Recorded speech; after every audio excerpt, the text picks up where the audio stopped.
എടാ കുഞ്ഞേ, ആ പെണ്ണുങ്ങൾ ഓരോന്ന് പറയാനും ഈ പൊട്ടൻ അതൊക്കെ ചെയ്യാനും എനിക്കൊരു കുഴപ്പമില്ലടാ. ഒരു കെട്ട് കൊള്ളാവല്ലോടാ മാപ്പിളെ. നീയോ? ഞങ്ങൾക്ക് പ്രതീക്ഷിക്കാവോ? അല്ല, ഈ ലക്ഷണം കണ്ടിട്ട് നീ പെട്ടെന്ന് അങ്ങോട്ട് വരുമെന്ന് തോന്നുന്നല്ലോ. ഇതൊന്നുമില്ലടാ, വെറുതെ ചുമ്മാ കെട്ട്. അതിന് മാത്രം പേടിക്കാനൊന്നുമില്ല. അവിടെ ഭയങ്കര സുഖമാ.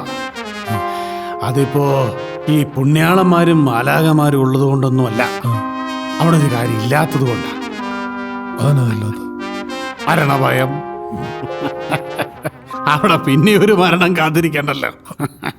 അത് ശരിയാ. പിന്നെ നിനക്ക് ഏറെ സന്തോഷം തരുന്നൊരു കാര്യം ഞാൻ പറയാം. മേരി, നമ്മുടെ മേരി ആന്നോടാ.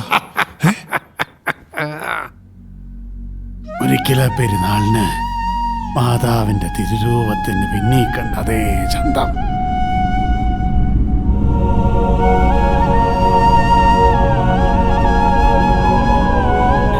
അവളിപ്പം മാലാഖമാർക്കിടയിൽ വാഴുവല്ലേ അവിടെ, ഒരു പുണ്യവതിയെ പോലെ.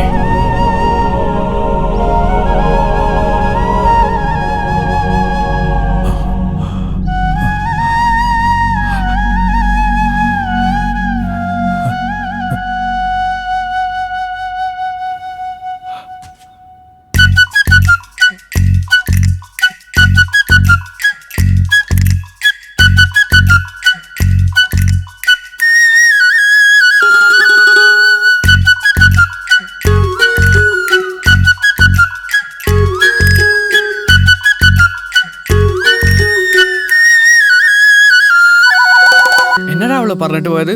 അവള് മടത്തി പോവാടാ. മഠത്തില്?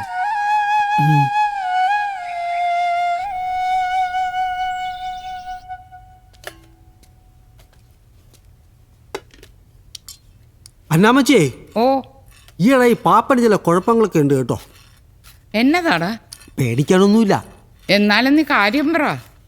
പാപ്പൻ രാത്രിയിൽ പിച്ചും പയ്യും പറയുമായിരുന്നു. ഇപ്പൊ പകലും അത് തുടങ്ങിയിട്ടുണ്ട്. എന്തായാലും ഒരു അച്ഛനെ കൊണ്ട് തലയ്ക്ക് പിടിപ്പിക്കുന്നത് നല്ലതാ. അതിന് പാപ്പ നിന്ന് തരുവോടാ? ചെയ്യാമേ, എന്നാ അമ്മച്ചി? നീ നമ്മുടെ സിസ്റ്ററമ്മയെ വിളിച്ചൊന്ന് ചോദിച്ചേ എന്നാ ചെയ്യണ്ടെന്ന്. ഓ, പാപ്പനോട് ഇടയ്ക്കൊക്കെ ഇങ്ങോട്ട് ഇറങ്ങാൻ പറഞ്ഞീയേ. ഇതിപ്പോ പൈലിയോട് തന്നെ ഒന്ന് കൗൺസിൽ ചെയ്യാൻ പറയേ. പാപ്പനെ നേരെ ചൊവ്വേ നോക്കണേ കുഞ്ഞെ. അത് പിന്നെ പറയണോ?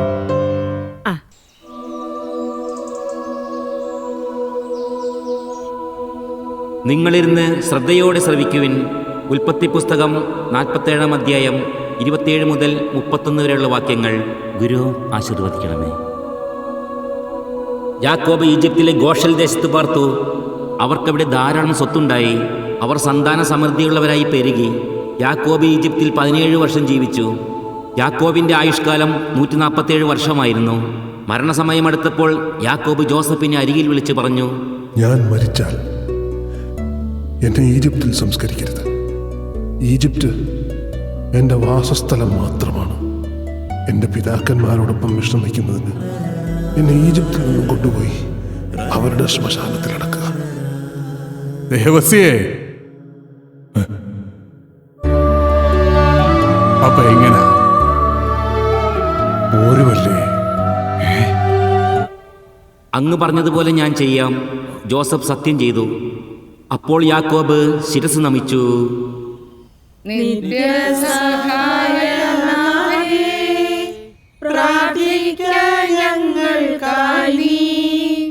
നിന്മക്കൾ ഞങ്ങൾക്കായി പ്രാർത്ഥിക്ക സ്നേഹനാഥേ.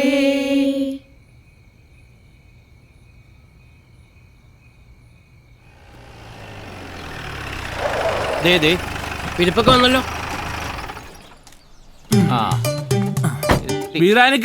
ഒരു 3 സ്ട്രോങ് ടീതാ. ഇതിപ്പോ വലിയ കാര്യം നടത്തുന്ന പോലെയാ നാട്ടുകാരൊരിത്.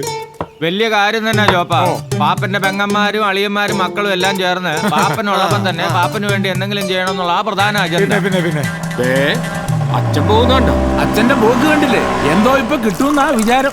ഇതിപ്പോ പാപ്പന് വേണ്ടി ആകുമ്പോ കോന്നായിപ്പള്ളി സ്വർഗമാക്കില്ലേ പുലിമുട്ടിക്കാര്. എത്രയാ സമ്പത്ത്! പുലിമുട്ടി കുടുംബത്തിന്റെ ഇപ്പോഴത്തെ ആസ്തി ഈപ്പനും ജോപ്പനും ഒന്നും സ്വപ്നം കാണാൻ പറ്റത്തില്ല, അറിയോ? ചായ വേണ്ട.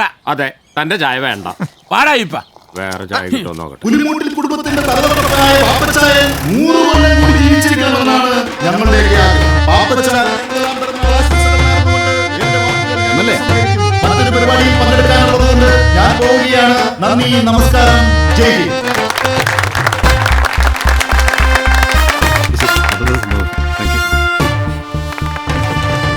മൂത്താളിയൻ ശ്രീ ഫ്രാൻസിസ് പാപ്പന് വേണ്ടി ഈ ഇടവകയിൽ ഞങ്ങൾ നടത്താൻ പോകുന്ന പദ്ധതികളെ കുറിച്ച് ഒരു ലഘു വിവരണം നൽകുന്നതാണ്.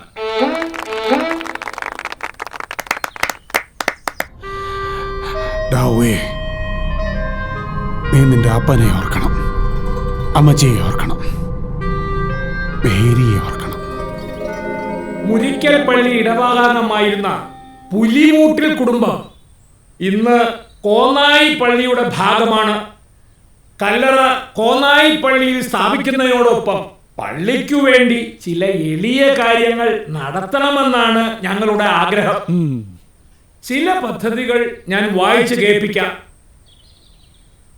എല്ലാ ദേവസിപ്പാപ്പന്റെ പേരിൽ അറിയപ്പെടണമെന്ന് ഞങ്ങൾ ആഗ്രഹിക്കുന്നു. ഒന്നാമതായി, പള്ളി വക ഒരു അനാഥാലയം.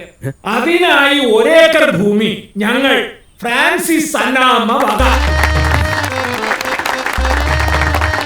രണ്ടാമതായി, തെയ്യാമ പൈലി വക പുതിയ AC പാരിഷ് ഹാളും കാറ്ററിംഗ് സൗകര്യങ്ങളും. മൂന്നാമതായി, മാത്യൂസ് ഏലമ്മ വക കവലയിൽ ഒരു പുതിയ കപ്പേള.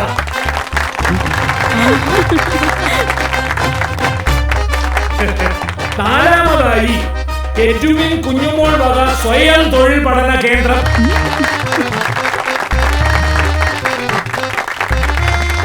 ഒപ്പം ഞങ്ങളുടെ ലില്ലിക്കുട്ടിയുടെയും ജോസിന്റെയും വകയായി ഈ കുടുംബക്കല്ലറയും സിമിത്തേരി നവീകരണവും.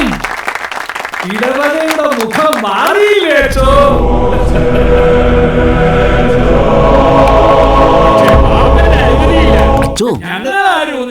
പറക്കണ്ട, പാപ്പൻ തീരുമാനിക്കണം. കല്ലറ നമ്മുടെ പള്ളിയിലല്ലേ, പിന്നെ എന്താ പേടിക്കാൻ? ഇത് വലിയ ചതിയായി പോയല്ലോ. കോന്നായിലാ നിന്റെ കല്ലറയെങ്കിൽ പിന്നെ ഞാൻ എന്തിനാ നിന്നെയും കാത്തോടെ നിൽക്കുന്നേ? ഞാൻ പോയേക്കുവാ.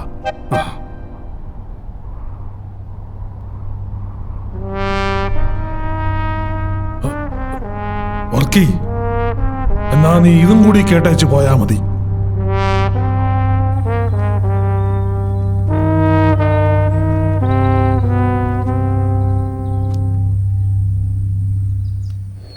ഓ ഓ ഓ.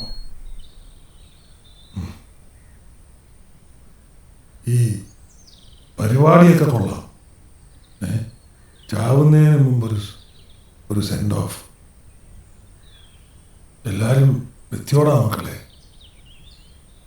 പാപ്പം പറയട്ടെ, ഇന്നേ വരെ, ഈ നിമിഷം വരെ ദേവസി എന്ന നിങ്ങളുടെ ഈ പാപ്പൻ ജീവിച്ചത് അവന്റെ അപ്പനും അമ്മച്ചിയും ആഗ്രഹിച്ചതുപോലെയാ.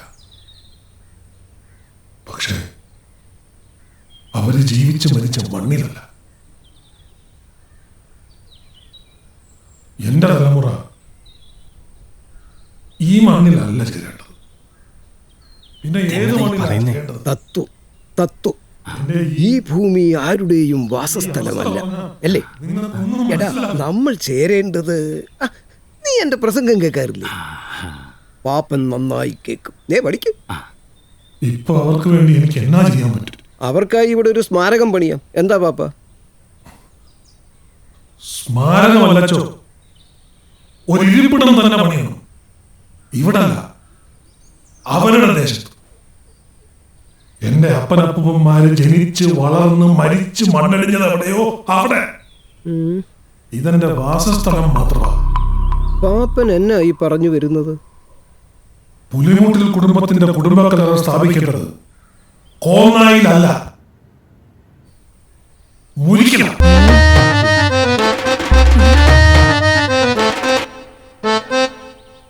പാപ്പൻ എന്നാ വർത്താനായി പറയുന്നത്? പാപ്പൻ മരിച്ചാൽ എവിടെ അടക്കേണ്ടത്?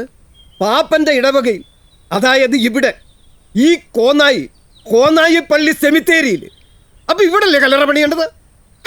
അങ്ങനെയല്ലേ വേണ്ടത്?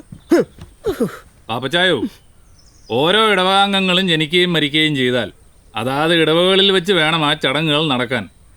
അതാ എന്റെ നിയമം. എന്റെ ആഗ്രഹത്തിന് ഇടവക തടസ്സമാണെങ്കിൽ അച്ചോ എനിക്ക് ഇടവക മാറണം.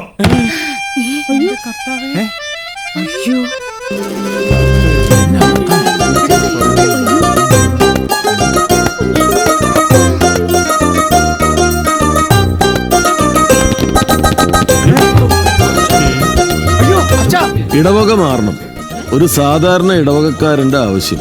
പക്ഷേ ഇവർ കോന്നായിക്കാർക്ക് പാപ്പനും കുടുംബവും അങ്ങനെയാണ്.